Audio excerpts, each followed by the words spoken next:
We say, come on in. There's plenty for everybody. Everybody's invited. Have a seat. Anyone off the street, that's the idea.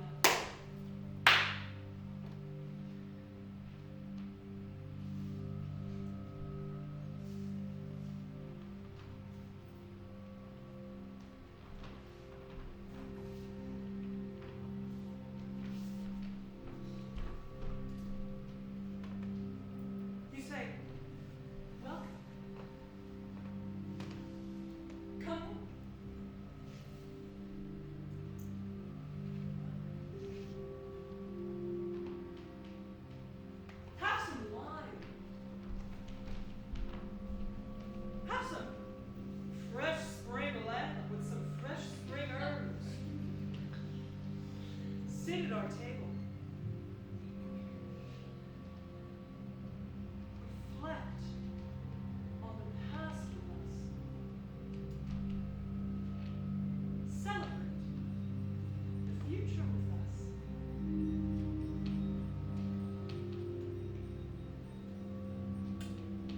We're so glad you're all here. Aren't we glad they're here? It's partly out of our generosity that you're here tonight. Partly because we hope you'll save us from ourselves like some long-awaited prophet.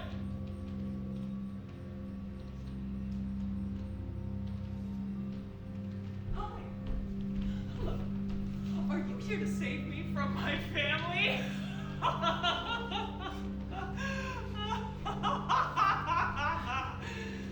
I'm just kidding. I'm just kidding.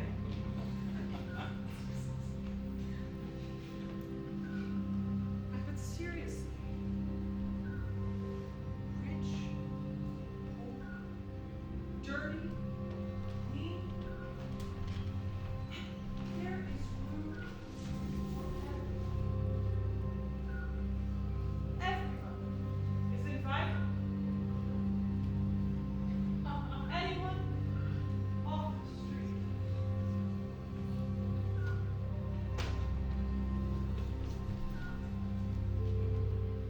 Everyone here looks pretty clean like the house we made. Symbolically. Symbolic.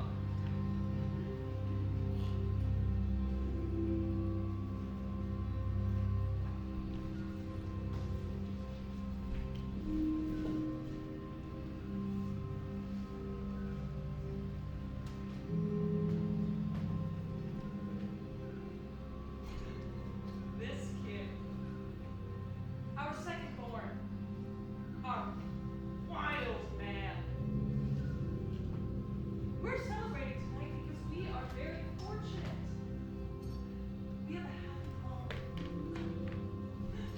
Our beautiful family, our friends, our beautiful guests.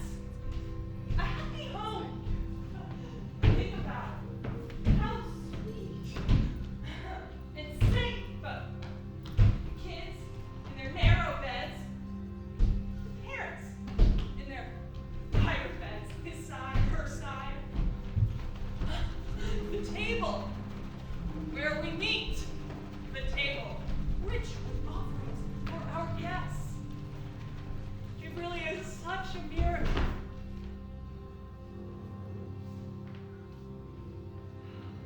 The house keeps everything in its place. Flushes away shit. Disposes of rot. Pumps cold and heat. So orderly, so neat.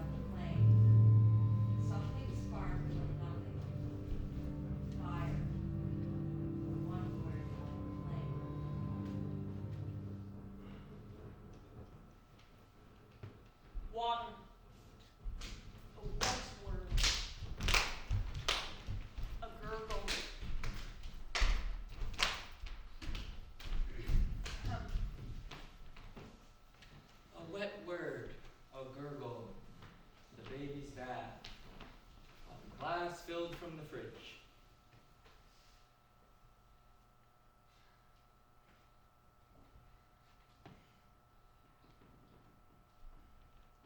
There's room for everybody.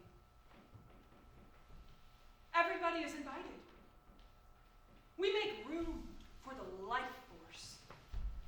Water flows in and out of the house. Life flows in and out of it. The parents are the parents. The kids are the kids. The dead are buried.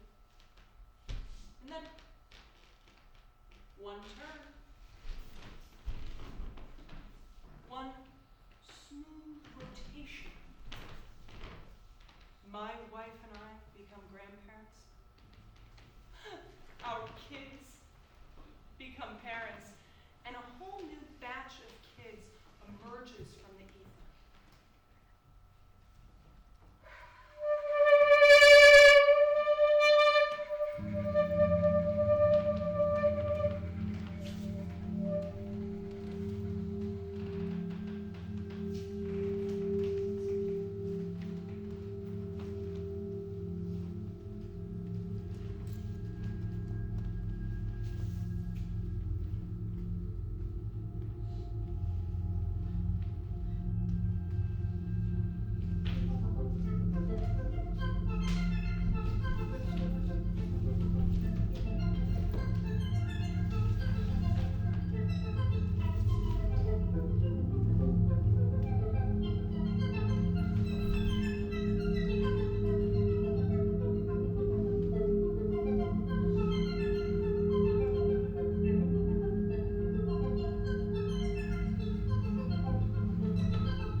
right, little guy. I'm talking about you. This time of year is all about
to join us. Our little girl, our firstborn, our princess, beautiful like her mom. She turned ugly during puberty and her mom couldn't handle it. Our ballerina.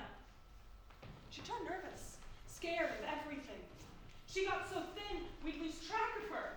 In the closets, in the pantry, in the sliver between the fridge and the cabinet, in the grout between the bathroom tiles. She's over-medicated. It made her fat and tired. One time, I tried to get her up, and she was physically stuck to the bed. I mean, the mattress had grown into her body.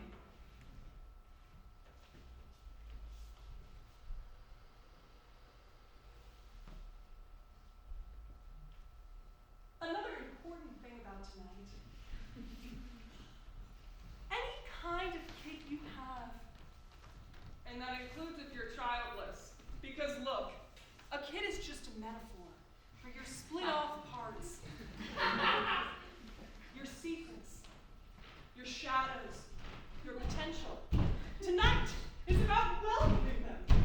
Saying, this is your family. This is your home. This is your history. Can you take him out of here?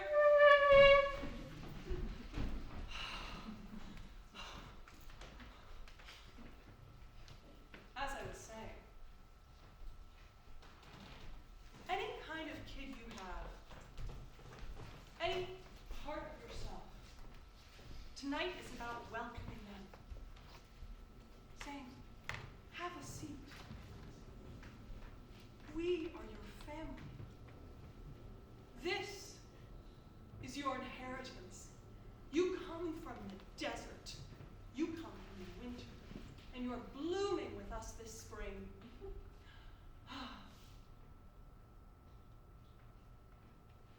But you must always remember the winter. What are you doing after this? You're gonna stay for the whole thing? Thankless child. Can you take him out of here too?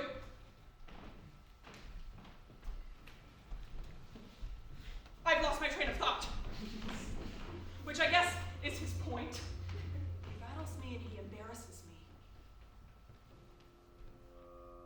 Once, I was spitballed in the back of the CVS parking lot after work. I was getting denture cleaner for my mouth guard. I grind my teeth, apparently, all night. Grind them down to little nubbins. I was just slipping the car key into my pocket and approaching the automatic doors, and that's when it hit me. Hard, like a peck. First on my shoulder blade, then on the back of my neck. First, I didn't know what it was. Then I knew. It was my inexplicably big, inexplicably blonde son. Not at baseball practice, but here, at CVS, spitballing me and laughing at me. I spun around.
not shit,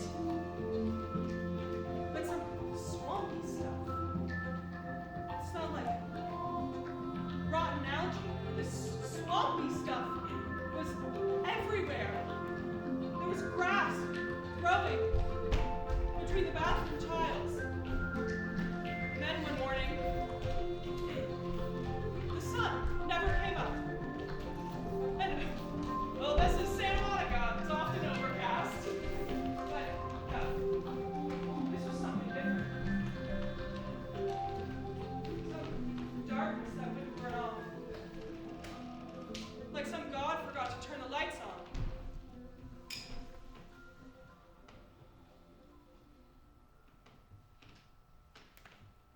I do what's right. I read. I think. I work. I build a nice life for myself. And I take care of people. I care about other people. I hate inequality. I hate oppression. And yet the plagues, they come for me. When they used to come for my enemies. The big bosses. The power hungry. The cruel. The hateful.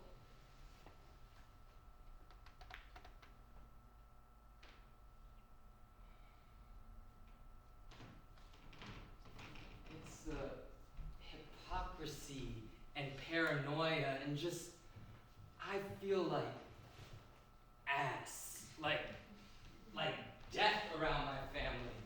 It's embarrassing. I act like a teenager even though I'm infinitely old. Doesn't matter how old, 25 or 45. It's spring. I want to be out.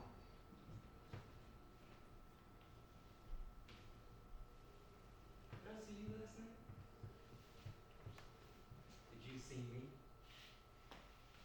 I was with this joker, this incel clown. Maybe you saw him, my friends. Short guy, Madra shorts, receding hairline. Evan Berman, he used to follow me around Brown. He lives in New York now, but he visits and expects me to hook him up. Anyway, we went to a gallery. I was in a good mood, bit of mushrooms leveling me out. Time is sometimes sort of stagnant in LA. But for a second last night, I felt spring coming on, something growing, green herbs, green canyons, red wine, pulse of life, the opposite of my family. And this girl, Katie's come out the gallery to smoke. She laughs hotly and blows smoke out her nose when I picture Evan Berman, saying her ear like a goat devil. What do you think? He's here for one night only. She has a mid body, but she does her best with it. And it's fun to tease her, to whisper, why not? What's wrong with him? What's the difference? He's leaving tomorrow. I'm slipping back into the gallery when she literally tugs my sleeve and says, stop, don't go, stay, I'll do it. Something in her eye just annoys me and makes me think for some reason of my sister. And I'm tripped out now, picturing bloody bone, like a lamb's bone. It lasts just a second, but makes me say to Berman, there's nobody here, let's go. And I drive me and Berman to another opening. It's packed and hot. Berman whispers wine breath in my ear. What about her? And when I see who he's looking at, I die because Pina would never. She's my age and like me has been doing the same rotation, wandering this desert a long time. I hate Pina, she says when you come up. I hate that this shit is popular, I want to leave. She has a good body. In the light of the gallery, I can tell she's barely holding on to her face. I can see her skull. The eye sockets. I shiver. Then tap on my shoulder. Katie again. Hi, she says, half coy, half meek, and drapes herself over Nina, but she won't drape herself over me. And Nina, I know, is Katie's annoying, vapid, and insecure, so she stiffens under her, steps back. It's weird. I can feel Katie feeling Nina's snub. It's like the mushroom has opened a channel between me and her. So now both girls are just creeping me out, so I leave them with Berman and go talk to other people. Forget about all three of them. But eventually, Berman finds me, comes up to me looking pleased with himself, and asks for my keys so they can all go back to my place. He literally winks. This fucking guy. I mean, I don't know why he's not pissed. He's just so stupid. He thinks he could come here and have a threesome. Some idea he must have got from 2000s pop culture. Too many viewings of Love Actually with his basic college girlfriend. He's such an incel dweeb, and I try to catch Nina's eye to make fun of him, laugh at him. She's talking to someone else, way too loud about how she hates the paintings. She's cringe too. To Berman, I laugh, and I'm like, okay, little dude, what's your plan? My laugh sounds weird to me, forced, like a goat bleeding. And Berman's like, what? What's so funny? And that's when he starts to get mad. Give me your keys! Stop laughing at me and give me your keys! Stop it! Grab it, like about to foam at the mouth. It's crazy. Everyone thinks he's gonna hit me. But I just stay there, waiting, letting him sound insane. And that's enough to break it. His horns and his hoofs retreat. And what he says to me, quietly, is, "You've been trying to ditch me all night."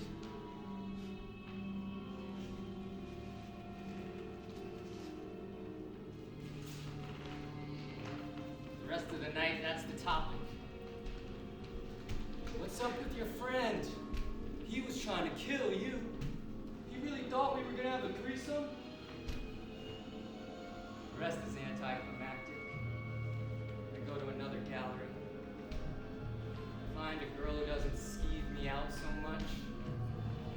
Someone younger than Nina and hotter than Katie. Someone I'm not friends with. Berman fucks Katie on my couch and then flies home. But here's the thing. Here's why my father's victim shit drives me insane. The only play I've ever seen is Rite. Some butt in me failed. I wanted to live, to rut, to push itself into everything. But then it wanted to fuck nothing, dead space images. It never learned to melt, to flow into life, to love flesh.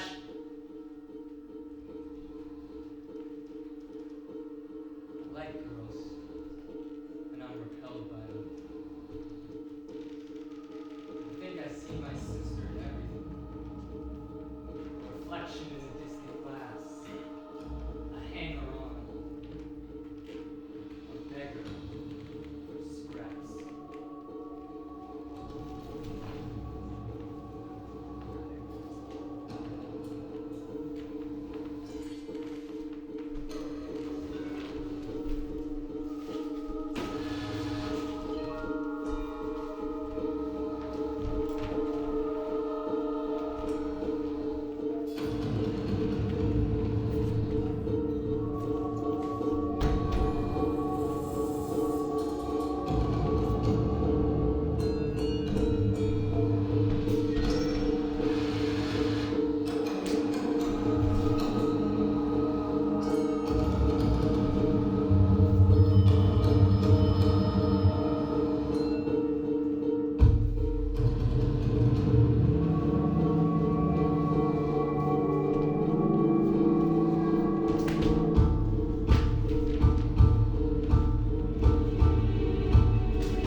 dreary.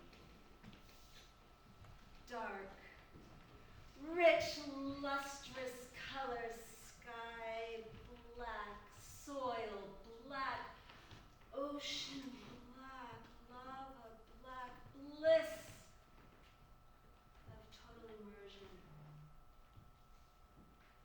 total dissolution, then emerging fresh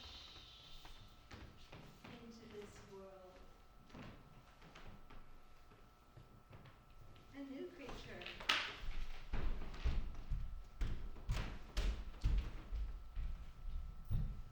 But something's wrong. Mama scares you.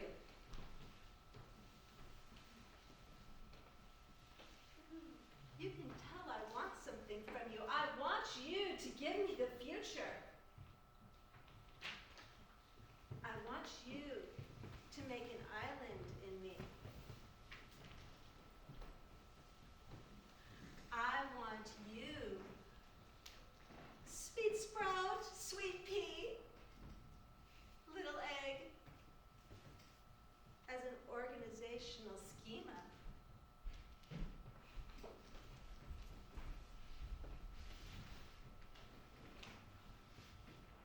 I need you to give me shape, to put me back on the right side of the calendar, the controlled, endless renewal of the school year.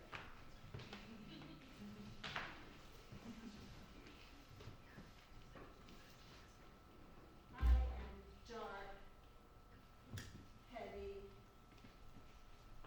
cold, subject to tides, filled with creatures and weeds and trash, plastic bags and styrofoam, the corpses of bloated horseshoe crabs